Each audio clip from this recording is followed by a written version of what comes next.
दादी ओ मीठी दादी, किया हमको प्यार कितना। दादी ओ मीठी दादी, किया हमको प्यार कितना। कोई क्या दे सकेगा, दिया है दुलार जितना। कोई क्या दे सकेगा, दिया है दुलार जितना। दादी ओ मीठी दादी, किया हमको प्यार कितना। दादी ओ मीठी दादी, किया हमको प्यार कितना।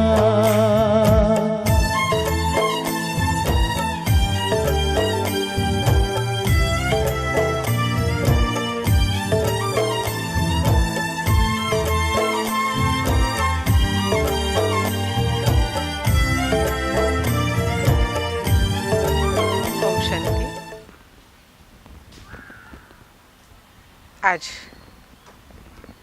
परम श्रद्धेय हमारी अति स्नेही और उदाहरण मूर्त दादी शीतलमणि जी का स्मृति दिवस है। कई सालों के बाद दादी जी की ये स्मृतियाँ ताजी हुई हैं। सभी का संकल्प था कि इस स्मृति दिवस पर दादी जी का अनुभव सबके साथ शेयर करें। इसलिए मैं आप सबके सामने कुछ शब्दों में दादी जी को भावपूर्ण श्रद्धांजलि देते हुए अपने अनुभव को सुनाना चाहती हूँ। बचपन में ही दादी जी की पालना ली। 1984 में जब मैंने प्रथम बार बाबा के घर में कदम रखे, तो उस समय सबसे पहले मैंने दादी जी को देखा। बहुत छोटी थी, 5वीं कक्षा में पढ़ती थी। उस समय मेरे पिताजी मुझे सेंटर ले गए थे। तो देखा, जब हम सेंटर में प्रवेश किया तो सामने से शीतलमणि दादी आए और बहुत ही हर्षित मुख चेहरे से, प्रसन्न भाव से, इतना खुले दिल से दादी ने कहा, आओ आओ, बाबा के घर आए हो, आओ। और दादी जी ने हमें और मेरे पिताजी को बाबा के कमरे में बिठाया। जब हम बाबा के कमरे में बैठे थे तो दादी हमें अपना परिचय पूछ रही थी और परिचय में मुझे पूछ रहे थे कि तू बाबा की बनेगी, तुझे ये ज्ञान अच्छा लगता है, तुझे क्या पसंद है। तो इतनी समझ तो नहीं थी कि जो मैं दादी के इन सवालों का जवाब दूं, लेकिन मैंने यही कहा कि दादी, मुझे यहाँ पर आना पसंद रहेगा, मैं यहाँ आना पसंद करूँगी, मुझे यहाँ का वातावरण अच्छा लग रहा है। तो दादी ने कहा, हाँ, ये बाबा का घर है, इसलिए यहाँ का वातावरण पवित्र है, शुद्ध है, तो इसीलिए बाबा के घर में आपको अच्छा ही लगेगा। तो उस समय दादी जब बात कर रहे थे तो मैं दादी के चेहरे को बहुत ध्यान से देख रही थी और उस देखते हुए ऐसा महसूस हो रहा था कि कितना ना इन दादियों में वो भोलापन है, कितनी नम्रता है, कितनी मासूमियत है। मैं छोटी सी बच्ची उनके सामने हूँ, लेकिन वो इतने खुले दिल से आज मेरा स्वागत कर रहे हैं, इतने मुझे मिलके खुश हो रहे हैं। तो उनको देख कर के मैं और ही खुश होती गई और संकल्प किया, मन ही मन संकल्प किया कि मैं इसी दादी के साथ रहूँगी। तो काफ़ी समय दादी के साथ रहने का सौभाग्य मिला। हर कोई चीज़ सीखने जैसी थी, लेकिन उम्र ऐसी थी कि जो पता नहीं चला कि मुझे क्या सीखना चाहिए, क्या प्रेरणाएं कैसी लेनी चाहिए। लेकिन दादी के साथ बैठ कर के बाप दादा की बातें सुनना, उनके ध्यान के पार्ट को सुनना बड़ा आनंद आता था, अच्छा लगता था। ऐसा लगता था सुनते ही बैठूं। दादी के संग सिर्फ शांति में भी अगर मैं बैठ जाऊं तो बहुत ही गहन शांति और हल्केपन का अनुभव होता था। ऐसे लगता था कि सचमुच मम्मा को तो हमने नहीं देखा, लेकिन मम्मा इनसे और कुछ अलग नहीं हो सकती है। एक अलौकिक माँ की पालना मैंने दादी से ली और इसी दादी के माँ के प्यार के अनुभव में मैंने अपने जीवन को समर्पित करने का संकल्प किया। जब भी मुझे सेंटर में रहने का मौका मिलता था, स्कूल लाइफ थी, तो हफ्ते के छुट्टी के टाइम पे मैं सेंटर में रहा करती थी। जब समर की छुट्टियां होती थी तब हम दादी के साथ रहते थे। तो उन दिनों में दादी हमें सेवा कैसे करनी है, बाबा के साथ योग कैसे करना है, हमें अलग अलग प्रकार से दादी खेल खेल में, स्टोरी के रूप में, किसी के उदाहरण देने के स्वरूप में दादी हमें अलौकिक बातें सुनाती थी। कई बार दादी कहते थे कि चल जा, ये पैसे ले और जाके क्लास करके आ। एक सोमवार पेट में उस समय क्लास चलता था।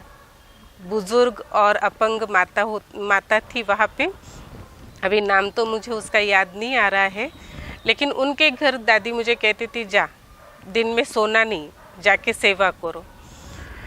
कई बार हम हट से कहते थे नहीं दादी अभी नहीं, मैं बाद में जाऊंगी। तो दादी कहती ना, जो नहीं बोलता है, ना बोलता है, वो नास्तिक है। तो बता तुझे आस्तिक बनना है या नास्तिक बनना है? तो मैं कहती थी नहीं दादी मुझे तो आस्तिक बनना है। तो जब दादी 2 बार मुझे इन शब्दों से कहती थी जाओ सेवा करके आओ, तो मैं जाती थी सेवा करने के लिए। और जाके आने के बाद दादी को पूरा समाचार देती थी कि दादी मैं ऐसे गई, वहाँ पे ये सुनाया, ये क्लास किया। वे सुनकर दादी बहुत खुश होते थे और मेरा उमंग उत्साह और भी बढ़ाते थे। शाबाश, तू ऐसी सेवा करना, देखना तू सेवा में बहुत आगे जाएगी। ऐसे शब्द को सुनकर के मुझे और ही उत्साह आता था और आगे से मैं कभी दादी को ना नहीं कहा। लेकिन ऐसे समय बीतता गया। कुछ समय के परिस्थिति के अनुसार मैं लौकिक घर में जब थी तो उस समय दादी जी का समय था जाने का। दादी जी का अंतिम समय के अनुसार दादी जी को मुझे लगता है कि पहले ही पता चला था, तो 3 दिन रोज नितिन भाई को, कभी द्वारका भाई को हमारे घर भेजती थी कि जाओ उसको बुला के ले आओ।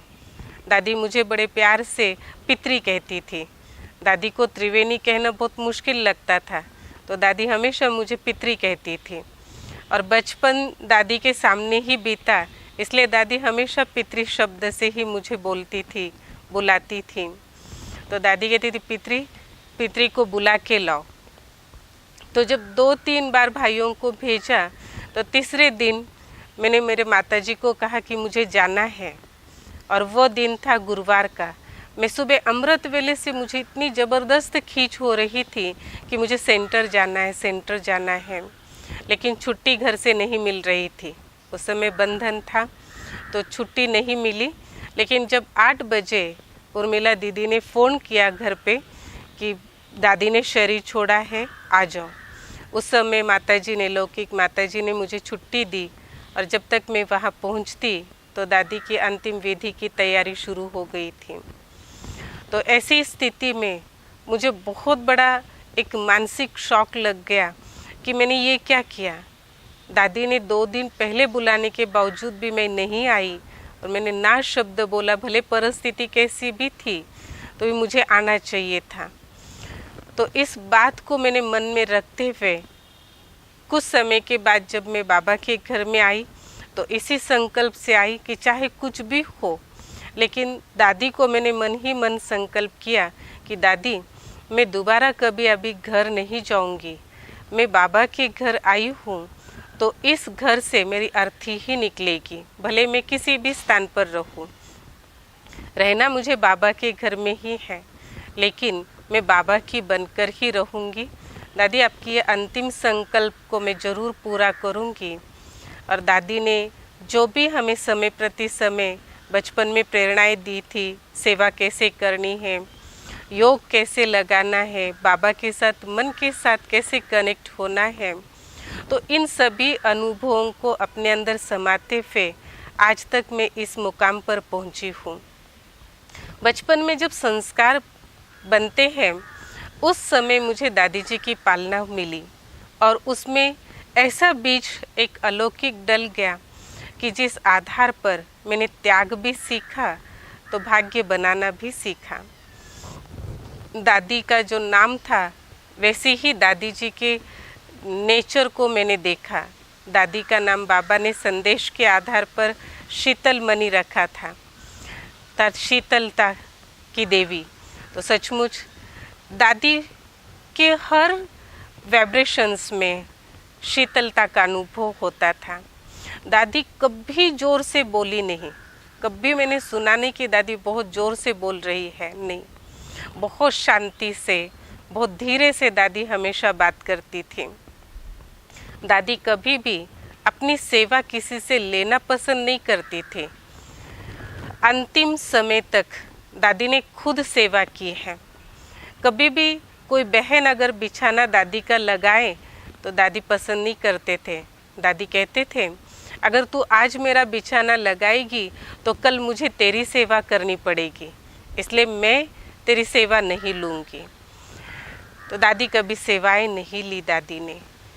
दादी कभी किसी से कपड़े नहीं धुलवाते थे, खुद अपने कपड़े खुद धोते थे।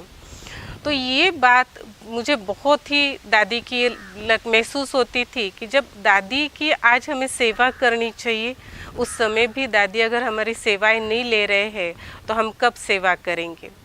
तो मैं कई बार चुपके से जाकर के दादी का बिछाना लगा देती थी और जब पता लगता था, दादी देखते थे बिछाना मैंने लगाया तो दादी पूछती थी, क्यों लगाया, क्या मैं तेरी सेवा करूं, ऐसा लग रहा है। तो मैं कहती, नहीं दादी, आपने जो सेवा की तो उसके भाग्य में हम थोड़ा सा भाग्य अपना लेना चाहते हैं। तो दादी कहती, नहीं, मैं मेरा भाग्य तुझे नहीं दूंगी। तो दादी ने कभी भी दूसरों से सेवाएं नहीं ली। अंतिम क्षण तक दादी खुद की सेवा खुद करते थे। कई बार हमने ये भी देखा कि जब भोजन के टाइम पर अचानक कोई आता था तो दादी खुद उठ करके किचन में जाती थी, उसके लिए फटाफट 2 रोटी बनाती थी और कई बार तो अपनी थाली वो भाइयों को दी कि लो तुम खाओ, मैं अपना बना के खा लूँगी। दादी जी उन भाइयों को अपनी थाली दे देते थे। कई बार विठल भाई अचानक आ जाते थे, द्वारका भाई अचानक आ जाता था, तो कई बहनें पसंद नहीं करती थी कि बिना बताए आए। अब बता के आते तो हम तैयारी करते। तो लेकिन ऐसे समय दादी ने कभी भी अपनी शक्ल से नाराज़गी नहीं दिखाई कि बता के क्यों नहीं आए या पूछ के क्यों नहीं आए, कभी नहीं। दादी देखते थे, तुरंत उठते थे, कहते थे इनका भी बहुत त्याग है, कुमार जीवन जी रहे हैं तो इनको हमें ये सहयोग तो देना ही है। दादी जी अपनी थाली उन्हें दे देते थे और खुद 2 रोटी बना करके पापड़ के साथ वो रोटी खा लेते थे। उस समय मुझे बहुत बुरा लगता था कि दादी जी देखो कितना स्नेह कर रही है, अपना त्याग करके खुद रोटी और पापड़ के साथ खा रही है। तो ये भी एक सीखने वाली बात है। दादी ने ये सीख दी हमें प्रैक्टिकल कि कुमार जो है वे अपने बल पर, अपने भरोसे पर बाहर रहते हुए, जॉब करते हुए बाबा के बन के रहे हैं, तो हमें इतना तो सहयोग उनको देना ही है। ये माँ का एक प्यार था, एक अलौकिक पालनाओं का ये एक शिक्षा थी जो दादी जी ने हमें प्रैक्टिकल अपने कर्म से दी। दादी कभी भी व्यर्थ चिंतन नहीं करती थी। कभी भी दादी को बैठे हुए कोई फालतू बात करते हुए हमने नहीं देखा। कभी जीपीओ के गैलरी में दादी बैठते थे शाम के समय, कभी घंटा आधा घंटा बैठे रहते थे हवा में। तो दादी जब बैठते थे तो हम लोग अचानक जाके दादी के सामने बैठ जाते थे तो दादी से एक बहुत ही शांति सुखद वातावरण की अनुभूति होती थी। तो मैं पूछती थी, दादी क्या कर रहे थे आप? तो दादी कहती थी, मैं बाबा से बात कर रही थी। तो मैंने कहा, दादी क्या बात कर रहे हो? तो दादी कहती, मैं क्यों बताऊं, मैं बाबा से अपनी रूरियाहान कर रही थी, चिट चाट कर रही थी, बाबा कितना अच्छा है, ये कहकर बात को स्टॉप कर देती थी। तो दादी जी का नाम बाबा ने, साकर बाबा ने गोठानी रखा था। तो बाबा हमेशा दादी को गोठानी कहते थे। दादी जी के हाथ में बहुत ही टेस्ट था। ब्रह्मा भोजन बनाती थी तो बहुत ही टेस्टी भोजन बनाती थी। आज तक भी उस स्वाद को हम भूल नहीं सकते हैं। तो सचमुच दादी जी एक अलौकिक माँ या मम्मा का दूसरा रूप थी। इन्हीं शब्दों के साथ अनुभव सुनाने के लिए तो बहुत छोटी छोटी बातें हैं, लेकिन समय को देखते हुए मैं अपनी वाणी को यही विराम देती हूँ और दिल से दादी को भावपूर्ण श्रद्धांजलि समर्पित करती हूँ। ओम शांति।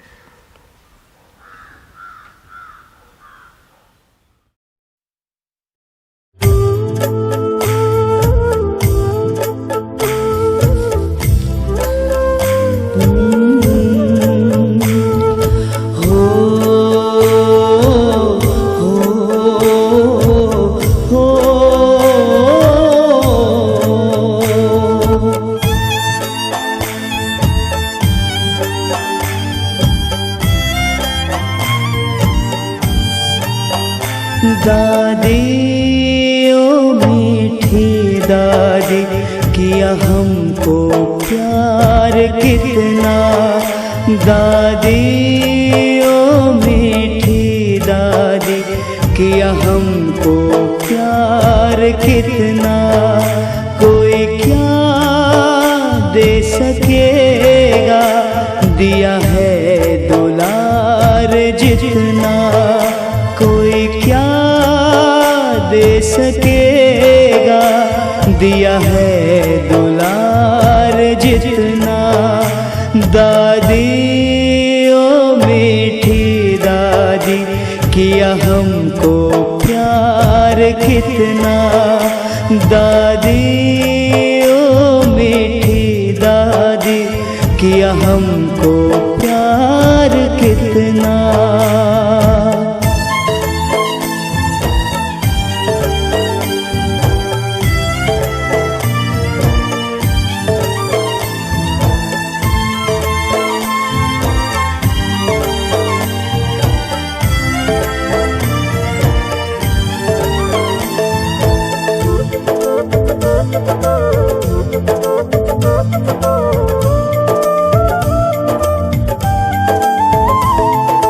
बाबा की बड़ी लाडली, बाबा भी तुम पे अर्पण। हाथों में हाथ लेकर सब कर दिया समर्पण। हो बाबा की बड़ी लाडली, बाबा भी तुम पे अर्पण।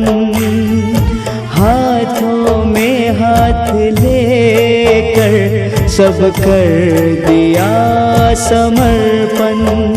तुमने भी खुद को दादी किया है बलिहार कितना। कोई क्या दे सकेगा, दिया है दुलार जितना।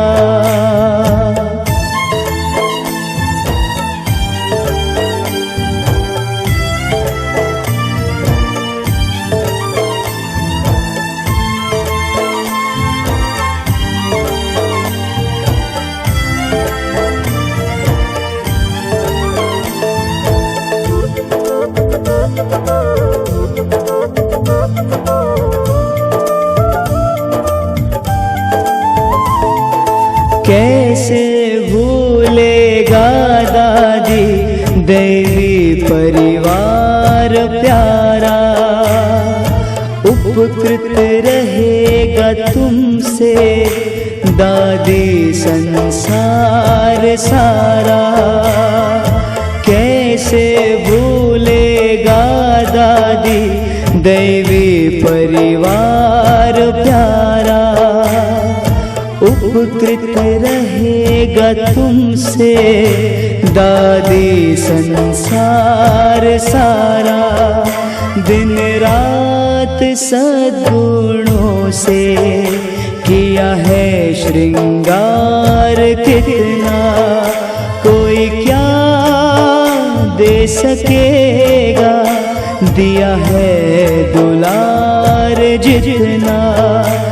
दादी ओ मीठी दादी, किया हमको प्यार कितना, किया हमको प्यार कितना, किया हमको